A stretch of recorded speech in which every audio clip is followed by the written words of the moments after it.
Hello guys, welcome back to the channel. In today's tutorial, I'll be showing you how to share group chat invite link on Instagram. Alright guys, let's get into it. Here I have opened my Instagram application on my phone.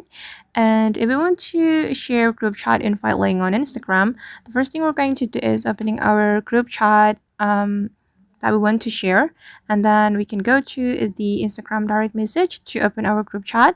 And for instance, I'm going to share the group chat invite link of this squad group chat. We can click on it, then click on the group chat's name, and here we just need to click on invite link, and we have some options right here. We can copy the link, or we can send this link in Instagram to our Instagram friends. Then we can also click on share to share this group chat invite link to other applications such as WhatsApp, email, Instagram, or Telegram, or Facebook.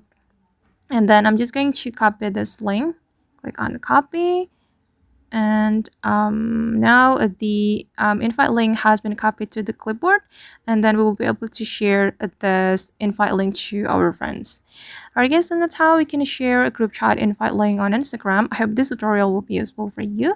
Thank you so much for watching, and see you on the next video.